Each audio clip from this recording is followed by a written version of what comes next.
Welcome to Baseball Seasons 1977, Turmoil and Triumph.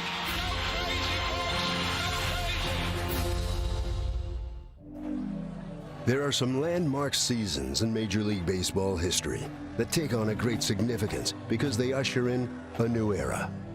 In 1935, baseball was played at night for the very first time. In 47, the color barrier was broken. In 69, divisional play began. 1977 would also be one of those seasons, as it would see the advent of league-wide free agency. No longer bound to their teams for their entire career, many players viewed this development as their declaration of independence. We had no power. We had no say in what was going on in our careers. Once we signed the contract, you were with that club for as long as they wanted you. And this gave us some options. But from the onset of the first free agent re-entry draft that took place before the 77 season, it was clear that for some owners, the idea of bidding against each other was less than appealing. When I walked in here, it just reminded me of a den of thieves out to cut one another's throat. For Finley's Oakland A's, three-time champs from 72 to 74, free agency would in fact prove to be a death knell, as 6 of his stars left for greener pastures.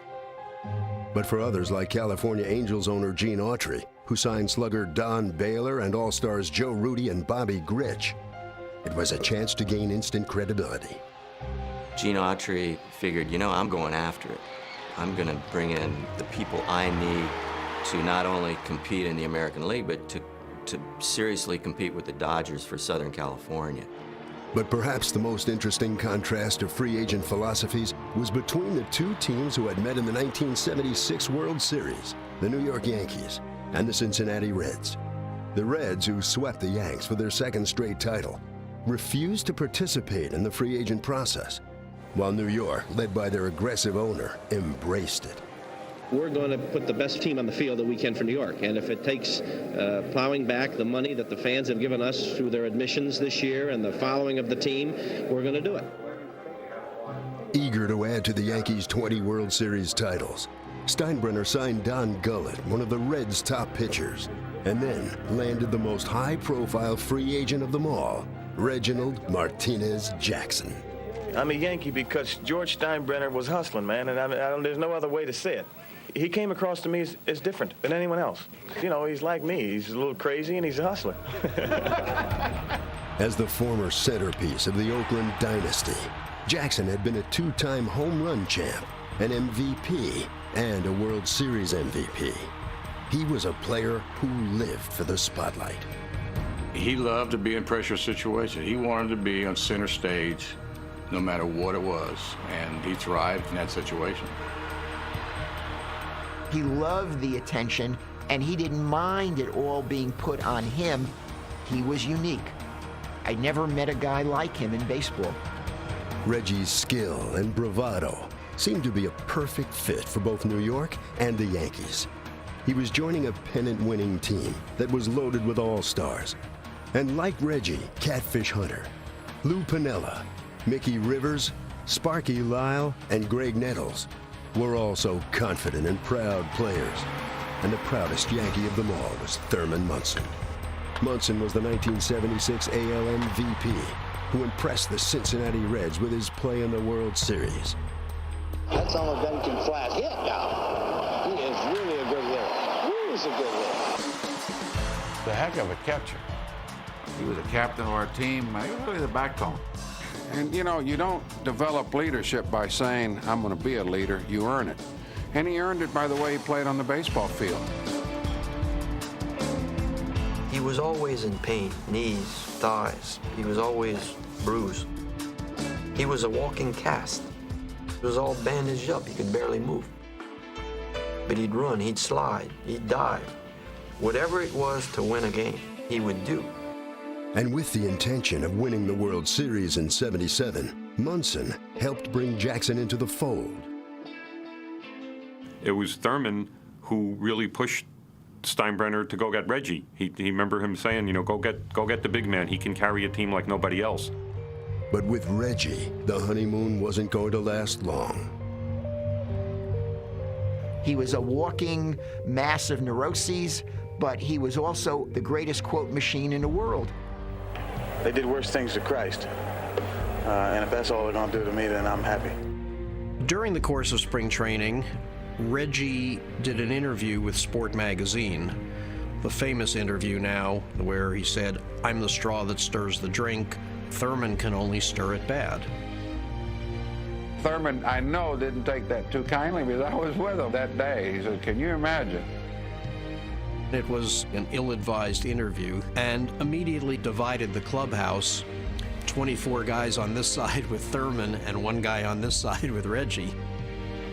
I had a lot of dislike, a lot of angst and just uncomfortable relationships on the team. But his most uncomfortable relationship would be with his manager, Billy Martin. As a player, Martin had been a key member of the Yankee dynasty in the 50s. Billy Martin digging hard, and he makes the catch at the last second. His love for the pinstripes ran deep. You have to play for the Yankees once and be in world championship teams to really be a Yankee. And I think that I'm as much Yankee as any Yankees ever played in the ball club. My runners, they're going to go one or the other. They're going to go, he comes to a stop or he breaks halfway. A fiery and savvy player, Billy now managed in the same manner. It's kind of like a trite expression to say he was a few steps ahead of everybody else, but he was. And I mean, I had other managers admit that. Billy was famous for turning bad teams into winners and then became infamous for turning good teams against themselves. He would hang out with the players. He would go out with them at night. He'd drink with them. He'd fight with them. And if you didn't hustle, Billy Martin was going to be waiting on that top step for you when you got in. He would go up against anybody. And the person he would go up against in 1977 was Reggie Jackson. Billy didn't care for Reggie's self-aggrandizement and didn't want any part of Reggie. With their contentious cast of characters, the 1977 Yankees were headed for a season that was worthy of a prime-time soap opera. As they entered the 77 season, the Cincinnati Reds and their manager Sparky Anderson had to be oozing with confidence. They were coming off 2 straight World Series titles and had a roster that was loaded with Gold Gloves, All-Stars, and MVPs. When you look at that club, positions 1 through 8, their defense, their offense, it is one of the greatest lineups in baseball history. In order for a team to even think they would have a realistic shot of stopping the Big Red Machine, they would have to either be half crazy or bleed Dodger blue.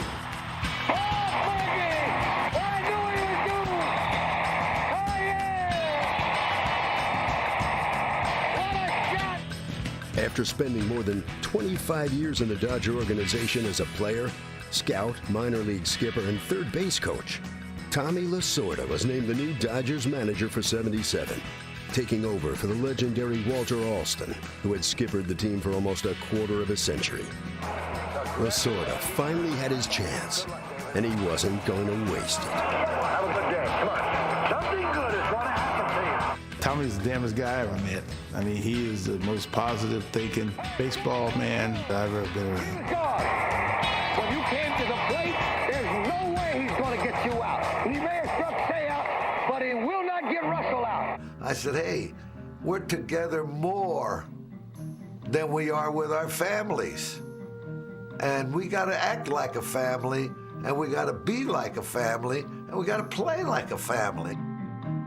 Tommy genuinely cared about the players, and to each one of us, he had something special that he wanted us to do. I've never had a manager ever come to me and say, I need you. And Lasorda knew that he would need more offense if his Dodgers were going to unseat the Reds in 77. So he began by specifically challenging his 4 biggest hitters, Reggie Smith, Dusty Baker, Ron Cey, and Steve Garvey. Tommy said, we need to hit for more power. You guys haven't hit for as much power as you're capable of. I want you to start to swing the bat.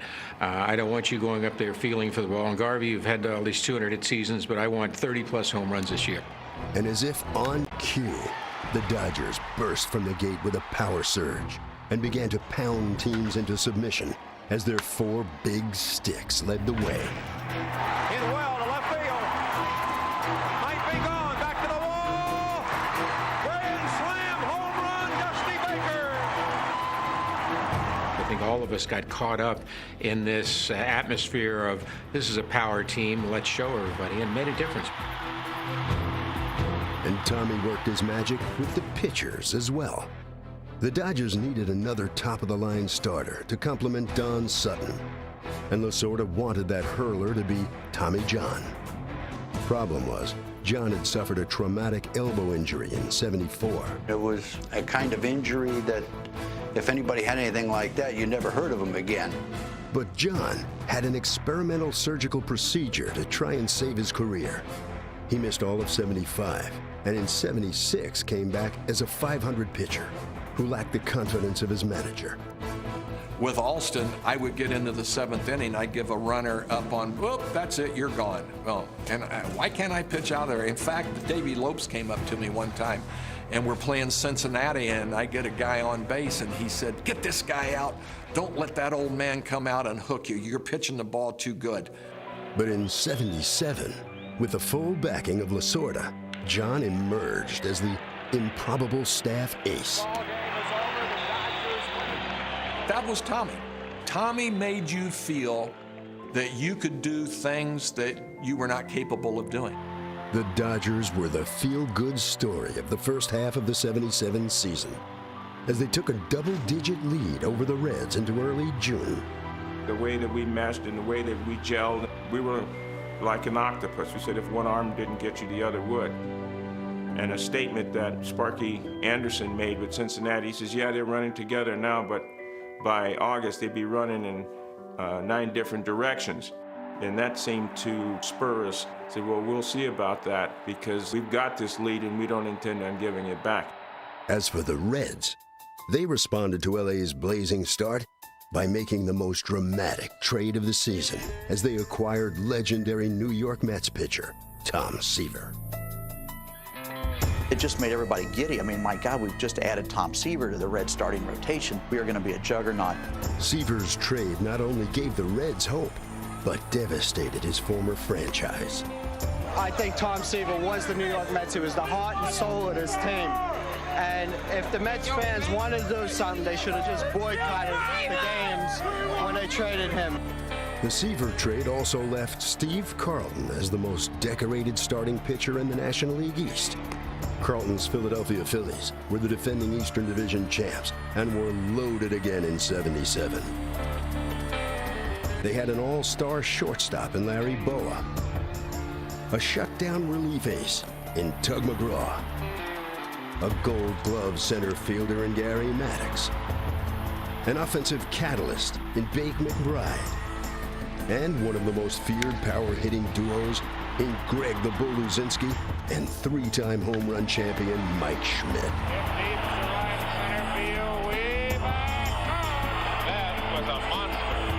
We were young, we were hungry, we were passionate about the game.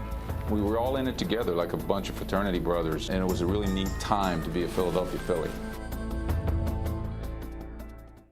In the wild baseball season that was unfolding in 1977, one of the storylines that seemed to take a back seat was the birth of 2 new American League franchises, bringing the total to 14. The Mariners were now in Seattle, and the Toronto Blue Jays became the first AL team to play north of the border. And while the fans in those cities were thrilled to have baseball, the main attraction was playing just off Broadway in the Bronx. There was so much controversy. The Yankees just took over the whole baseball scene. I had one player that, who kind of wrote a 5-page article about me and ripped me pretty good. Anything that's usually said about Reggie Jackson is usually in a detrimental way. I used to walk into that clubhouse day after day. I felt like I was like walking into a fun house. You know, you didn't have to think about what you were going to write about. Something would jump out at you. I think the air was cleared in Detroit, and I just hope that it stays clear. The burden of the proof and the burden of the challenge lies with Billy. That scene would ultimately become known as the Bronx Zoo. Reggie wouldn't get along with Billy. Munson wouldn't get along with Reggie. George wouldn't get along with Billy. but it made great stories. So what did you do when you first got up in the morning? Everybody ran outside to get a Daily News or the Post to see. Back page, front page, Yankees fighting, feuding. Then in Boston, during a lopsided loss, the Yankees saga took a dramatic turn. Jim Rice hits what we all felt was a routine fly ball to right, and Reggie, not only does he not catch it, he lets Jim Rice get to second base for a double. An irate Billy Martin responded by sending Paul Blair out to right field in the middle of the inning. Reggie says, "You coming in for me?" I said, "Yeah." He said, "Why?" I said, "Billy's the manager. Go in there and ask Billy." Reggie Jackson has been taken out of the game and been replaced in right field. He's actually going to pull one of his best players out of the ball game. After that happened, I went, wow, it's going to hit the fan now.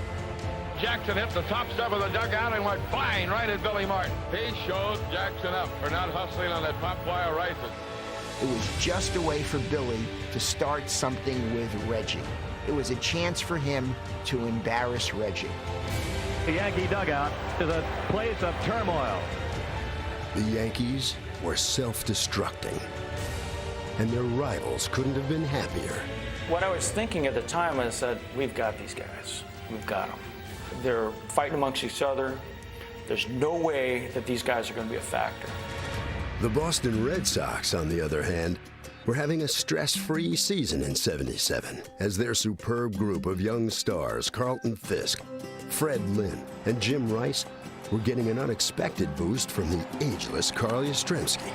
Going and gone. This was his 17th year, and he had been the previous couple of years back and forth, first base, DH. He had had some injuries, and then all of a sudden in '77, he had to go play left field. And he won a Gold Glove, didn't commit an error, while he drove in 100 runs and hit almost 30 home runs. Home run for Yastrzemski. He had a phenomenal year. By mid-season, the Red Sox had slugged their way to the top of the division. Meanwhile, Earl Weaver's Baltimore Orioles were making a run of their own by getting another exceptional performance from mound ace Jim Palmer, and power boosts from the switch-hitting duo of rookie sensation Eddie Murray and all-star Ken Singleton. There's a launch right. That one is going way up and gone. There's no pressure been put on the Orioles. Nobody picked us for anything. And we just go out there and play the best we can. We're Earl Weaver's misfits. And we're the no-names, but we're doing the job. In Kansas City, the defending AL Western champs were using a different approach. Down the right field line. Playing in Royals Stadium on the fast artificial turf, KC and their aggressive manager Whitey Herzog embraced an attacking philosophy that utilized team speed. Whitey was really a manager that loved speed. There he goes. He never backed off of anything. He always took it to the other team. He wanted players that ran, hustled, that tried to stretch singles into doubles. He wanted guys that could break up double plays. Whitey's Royals played that game to perfection, and his two biggest stars, George Brett and Hal McRae, ideally reinforced Herzog's image of what a Kansas City Royals should be. McRae competed with a seething intensity. I would do almost anything to win a ball game. That's basically the way I play. While their all-star third baseman possessed an unshakable confidence. George was always able to maintain the mindset that this is competition, this is what I'm about, this is who I am, and I'm willing to bet on myself anytime, any place, anywhere. With their relentless attitude and their huge home field advantage, the Royals motored into the stretch run, looking like a sure bet to return to the ALCS. Back in mid-August, the same could not have been said of the Yankees, who were stuck in third place and would need to rise above their dysfunction if they were going to join them. For most of the summer of '77, the Yankees had been embroiled in turmoil. By mid-August, New York still languished in third place, still fighting with each other. But they were also desperately fighting to win. Regardless of how you felt about anybody, when we stepped on the field, it was like this time warp. Anything on this side is fair game. Everything over here is one team. And when we went through that time warp thing. It's like, okay, who's here tonight that we can just claw? And the Yankees would need that fighting spirit. With their most celebrated starting pitcher, Catfish Hunter, ineffective for much of the season, they got help from Mike Torres and Ron Guidry. With Reggie not living up to his immense expectations, they got big hits from Piniella and Nettles and a banged-up Munson. And when all else failed, they called in Sparky Lyle, reliever extraordinaire, to bail them out. And here comes the man who Martin would trust his own life with. Lyle, who would lead the league in appearances, managed to rescue his teammates with just one pitch, his trusty slider. Everyone knew he was going to throw the slider, and Thurman at times wouldn't even put a sign down. He would just go. And he'd just throw it, and he still couldn't hit it. Sparky was the all-purpose answer for the pitching staff. But for the offense, the Yankees needed to find a new solution. Reggie wanted to be the cleanup hitter. That's what he said. I'm the cleanup hitter. I'm the star. Reggie needed to be stroked, needed to be told he was loved. But Martin wouldn't do it. Myself and Thurman went up to Billy's office and asked Billy, let's just put Reggie into the 4 spot. It'll really help the ball club. It'll give Reggie some more confidence. Finally, Munson, remember, the straw that stirs the drink bad, he, for the team, went with Piniella. Martin listened to his 2 team leaders. Reggie became the cleanup hitter, and the team took off. The Yankees stormed past Baltimore and Boston to take the division, as Reggie drove in 49 runs in his final 51 games. The rest of the Yankee players, maybe they weren't so crazy about Reggie sometimes with all of his outspokenness, but one of the things they admired about him was his own personal confidence. He had a big ego, there's no question about it. But you know what? He produced. He produced. The Kansas City Royals produced as well in '77, cruising to an AL West title and the best record in all of baseball. The most productive individual in the American League, however, was a Minnesota Twin, the sweet-swinging Rod Carew, who flirted with hitting .400, but ultimately had to settle for a mere .388 and the AL MVP. His MVP counterpart in the NL was the Reds' George Foster, who hit 52 homers, becoming just the 5th different player in NL history to top 50. Home run Foster! He really got into that one. But despite Foster's brilliance and Tom Seaver's excellence on the mound, the Big Red Machine was overpowered by the Dodgers, who ran away with the NL West. And LA made history in doing so as the first team to have 4 players hit over 30 homers in a single season. Lasorda had asked for more power, and Steve Garvey, Ron Cey, Reggie Smith, and Dusty Baker delivered it all year long. It was a matter of these 4 forces just coming together, and that whole season was just like one explosion after another. It was phenomenal. And it was only fitting in this storybook Dodger year that Dusty Baker would complete the feat in his last at-bat of the season against the league's hardest-throwing pitcher, James Rodney Richard. I couldn't stand facing that guy. He was rough. And I said, man, I don't think I'm going to get it. Tommy goes, I don't want to hear that. Oh, don't you think like that. He goes, the children of Israel were standing by the Red Sea, and the Lord parted the Red Sea, and you got to believe. I said, Tommy, that's enough, man. I believe. No more preaching to me, please. I believe. Then I go up there, I hit a home run. He goes, I told you you got to believe. The Lord will deliver you. And he's preaching to me right there in the dugout. But that was Tommy. Lasorda's year-long revival of the Dodgers was complete.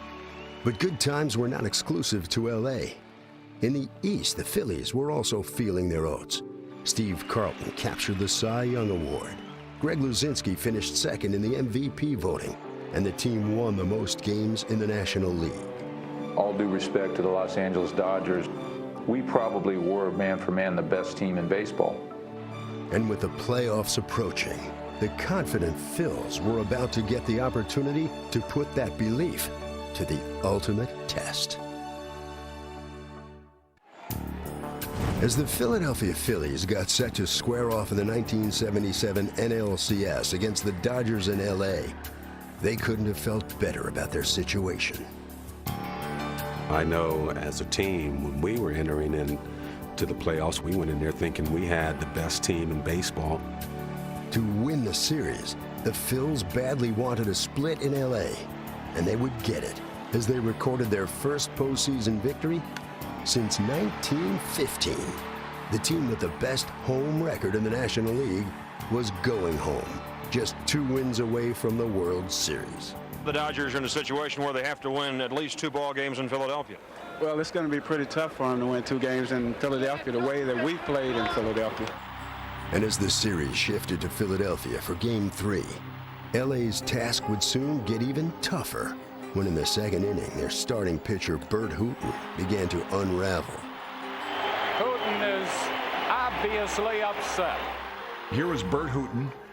Couple of balls, couple questionable calls by Harry Wendelstedt, the home plate umpire. Close pitches frustrated him. Oh, that was close. And then, of course, the fans stood up and took over the game. Some 58,000 fans on their feet. Listen to them. Listen to them. With a Philly crowd in a frenzy, Hooton walked 4 straight batters, the last 3 with the bases loaded to force in runs. He could not throw a strike just because Philadelphians got into his head. It was a beautiful moment. Philly would ride that wave of emotion into the 9th inning with a 2-run lead. And then reliever Gene Garber would retire the first 2 Dodger hitters he faced. Second base should be 2 up. That's 2 out. 2 down in the 9th inning. The fans are on their feet. Fans are shouting defense. There was 2 outs and nobody on base, and the place is going crazy. You think it's over. The Phils were 1 out away from taking control of the series. But all year long, the Dodger manager had given his team a belief in themselves. And now, when they needed it most, they would reach for it. Tom Lasorda used to talk about all the time. It's having that 1 ounce of breath left. And all I know is this: we still had life. Nick Davalillo will come out to bat. Garber gets in there, he gets set, he throws that sidearm pitch. Vic cocks his leg up, and he drag bunts. A drag bunt, it's a beauty by Davalillo. Base hit. Manny Mota comes up, pinch hits. The 2-strike pitch, fly ball deep left. Luzinski going away back. Can still see Bull, drifting back towards the wall, and you think he's got it. And this ball is trapped by Luzinski, and this game not over yet. It's a double for Manny Mota, gets away, coming in to score Davalillo. Mota will hold at third. It's now a 5-4 ball game. Then the game would become even more bizarre. Davey Lopes game on the line. Ground ball on Schmidt. To Boa, a throw. If he's out, we don't score. We lose. No, not in time. This game is tied. He was out. Out. Not in time, and we have an argument. They all thought he was out. But I didn't think he was out. I thought he was safe. Oh, so close. Oh, so close. And when Bill Russell drove in Davey Lopes with the go-ahead run, the Dodgers had risen from the dead. The Dodgers have taken a 6-5 lead in the 9th. What a comeback by the Los Angeles Dodgers. Nobody expected us to tie up that ball game or to take the lead in that game, I guess, but our guys playing. The next game, Tommy John finished off the stunned Phils, who with all of their talent were going home, while the irrepressible Dodgers were going to the World Series. In the 1977 ALCS, the Yankees and Royals got set to square off for their 2nd straight season. Each team was facing a distinctly different form of pressure. We know that the fans want to win in New York. We know the organization wants to win. Doesn't even need to be said how much we want to win. For the Yanks, Their burden was one of expectations, winning it all or total failure. But for KC, their motivation was revenge. A year earlier, they'd suffered through Chris Chambliss's series-ending homer in the 5th and deciding game. Chris Chambliss has won the American League pennant for the New York Yankees. You know that broke the hearts of the Royals. That had to just be, I can't imagine what it was to sit in your clubhouse after losing that game. The utter disappointment, despair, the disbelief of the Kansas City clubhouse. And to make matters worse, while the Royals won more games than any team in baseball, the Yankees got all the attention. If KC was going to grab the spotlight, now was the time. We knew to get the respect we needed as an organization, we had to beat the Yankees. And as the series got underway, the two teams attacked each other with savage abandon. It was very intense. Look at the cast of characters. They were just very hard-nosed players who played hard, slid hard. You know, when you play a team in such an impact situation, you know, it carries over. Al McRae slid into it. Willie Randolph McRae threw a rolling block on. laid on him and was waving Freddie Patek, go on. I got Willie, I'm laying on him. That's just the way it was. A lot of battles, a lot of shouting. The players on the Royals literally hated the Yankees. And the players on the Yankees literally hated the Kansas City Royals. And when we played each other, you were out for blood. We tried to hurt people. Brett went in hard at Nettles, and Nettles kicked him, and that's when the fight started. And the Royals looked ready to put the ultimate hurt on the Yankees. Up 2-1 in the series, they would have 2 chances at home to win one for the pennant. The Yankees had their backs firmly against the wall.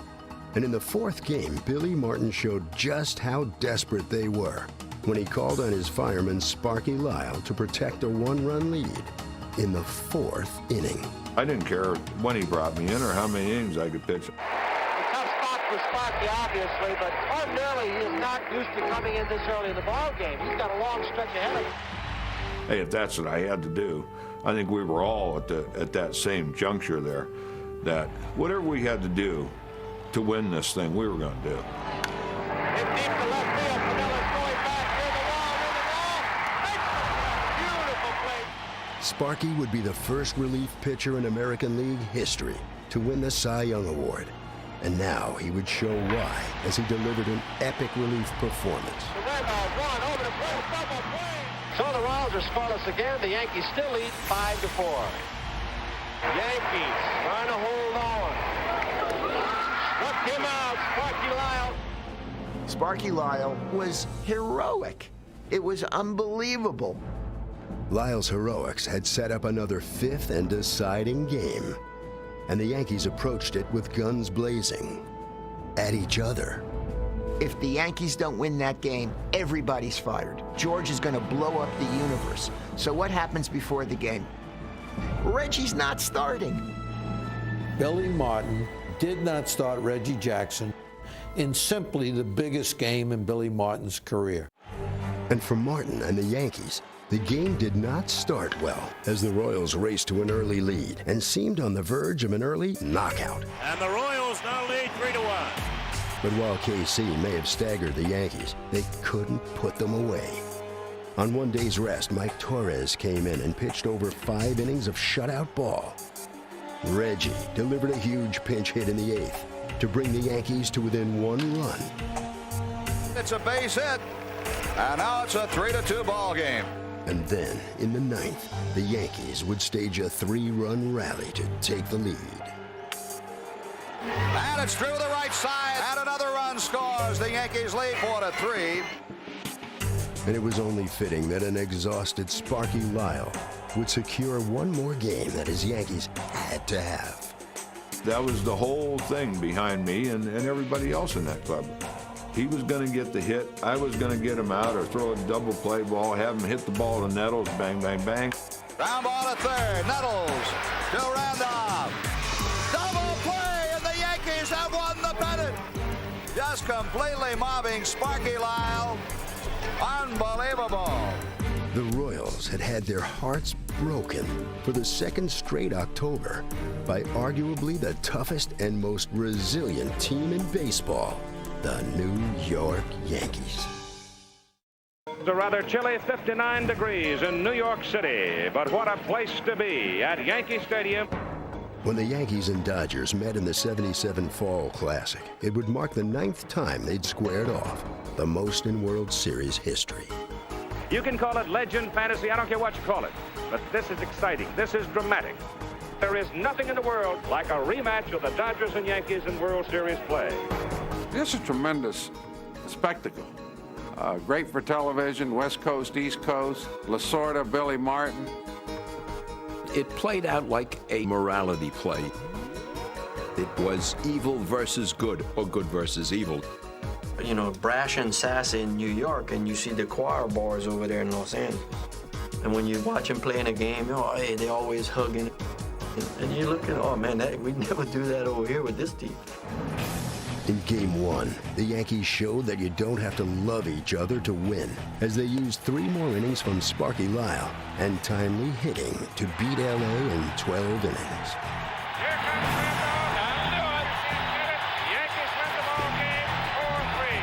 In Game 2, the Dodgers, as they had all season, answered back in a powerful way. Going back, it is gone. LA crushed 4 homers to hammer the Yanks and tie the series at 1. The Los Angeles Dodgers have pulled even, and so the series will move to the West Coast. In LA in Game 3, the Yanks raced out to a 3-run first-inning lead. They said Jackson scores, Yankees lead. And hoped their starting pitcher, Mike Torres, would make it stand up. I can remember Dusty Baker hit a 3-run home run to tie the game.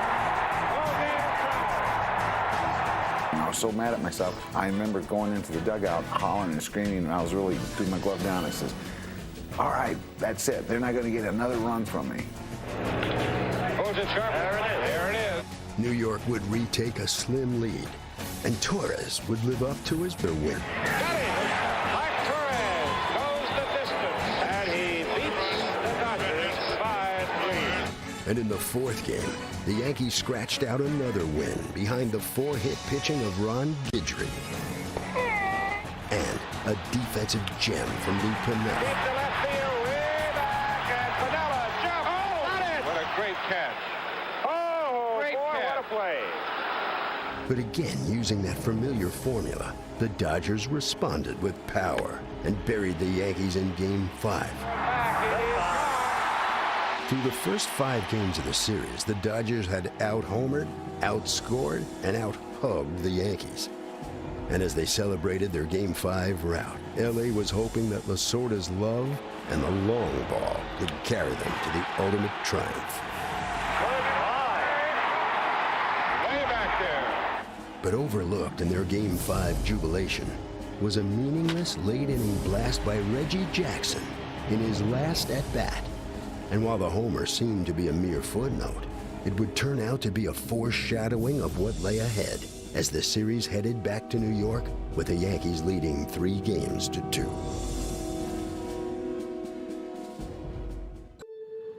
Yankee Stadium, the site for game number 6 of the 1977 World Series. Conceivably, the final game. The Yankees had been a baseball melodrama all season. And now, before Game 6, they would provide another plot twist by publicly promising to bring back Billy Martin. According to Time magazine's current issue, Reggie Jackson told them that he would not play for the Yankees next year if Martin were the manager. Reggie Jackson will be back next year. There's no doubt in my mind that he'll be here. He's gotten to like New York. New York likes him, and as far as I'm concerned, he'll be here. But the Dodgers also had a Reggie Smith. And with his team down 3-2, he hit his 3rd home run of the series. Home run by Reggie Smith, and the Dodgers have topped 3-2. But Reggie Jackson wasn't about to be upstaged in the biggest game of the season, as he was about to put on a theatrical display that would be a fitting final stanza to a storyline rife with turmoil. Reggie Jackson. Long drive right field. It is goodbye. Quickly, the Yankees go ahead. Jackson had put New York ahead to stay.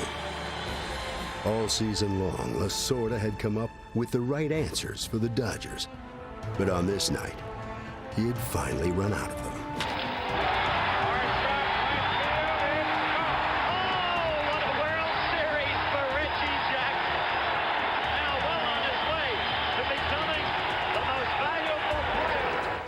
See that he was feeling it. He was really excited. He knew that this was his moment to really, really shine in New York. So it's like he came there for that reason. And once he hit the second home run, I knew he was going to hit another one. Now listen to the ovation for Reggie Jackson as he comes up to the plate.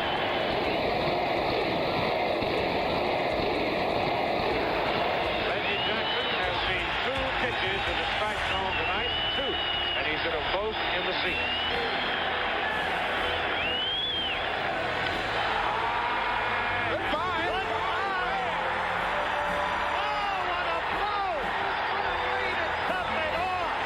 He hit it pretty good, I guess.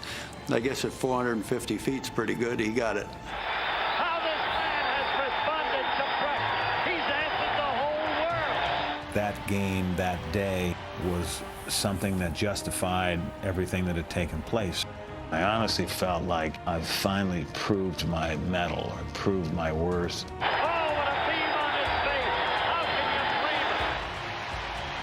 On that historic day when Reggie hit 3 home runs in the final game of the World Series.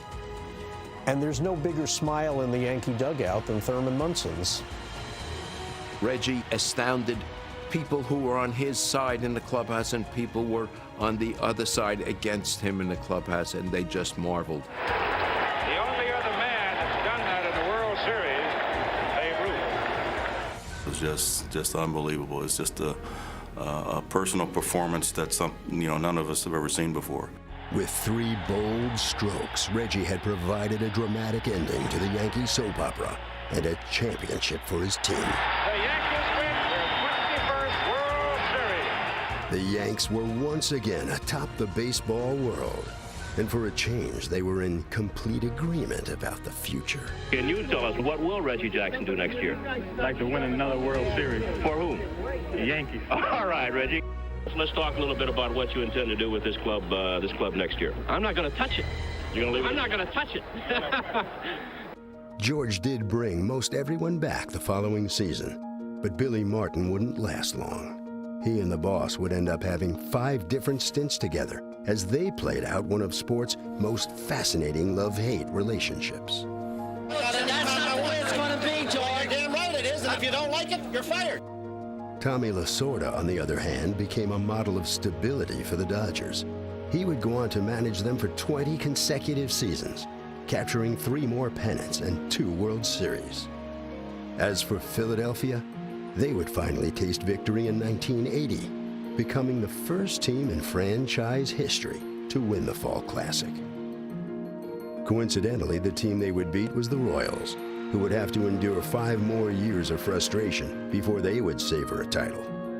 Each of these storied teams would end up taking different roads to a championship, but together they fashioned a season in '77 that would be remembered as a classic drama that would resonate for years to come.